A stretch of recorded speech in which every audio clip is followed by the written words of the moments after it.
இந்த காலத்தில் அதே கூட வந்து பசங்க வந்து சர்ப்ரைஸ்ன்னு தலை மேலே இடி போடுற மாதிரி பேரண்ட்ஸ்க்கு அந்த சர்ப்ரைஸை கொடுக்குறாங்க. அப்படி ஒரு கேஸ் தான் இது. அதாவது நிச்சயதார்த்தத்துக்கு வீட்டில் ஆளுங்கள்லாம் வந்துக்கிட்டு இருக்கிறாங்க. பார்லருக்கு போயிட்டு நான் வந்துடுறேன்னு சொன்ன பொண்ணு காலையில் 10 மணிக்கு பார்லருக்கு போன பொண்ணு வரல. 4 மணிக்கு நிச்சயதார்த்தம். வீட்டில் வச்சு நிச்சயதார்த்தம். வீட்டில் கெஸ்டெல்லாம் வந்துட்டு இருக்கிறாங்க. பொண்ணை காணும். நிச்சயதார்த்தம் அன்னைக்கு பொண்ணை காணும். வீட்டில் அலங்காரம்லாம் தோரணெல்லாம் கட்டி எல்லாம் ரெடியாக இருக்குது. மாப்பிள்ளை வீட்டு வந்துட்டாங்க. ஃபோன் வருது. பொண்ணுக்கு பதில் ஃபோன் வருது. எங்கேருந்து? ஸ்டேஷன்லேருந்து.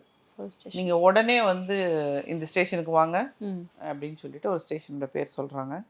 இவங்களுக்கு கையும் புரியல. என்னன்னு கேட்டால் நீங்கள் நேரில் வாங்க அப்படின்னு சொல்லிட்டு வச்சுட்டாங்க. உங்கள் பொண்ணை பற்றி தெரிஞ்சுக்கணுன்னா நேரில் வாங்க.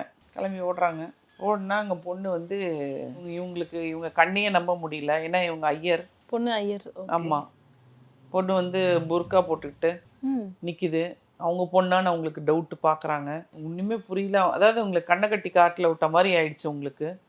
என்ன பேரிடி இது அவங்களுக்கு. திடீர்னு வீட்டில் ஃபங்க்ஷன், நிச்சயதார்த்த ஃபங்க்ஷனு. இங்கே பொண்ணு இப்படி இருக்குது.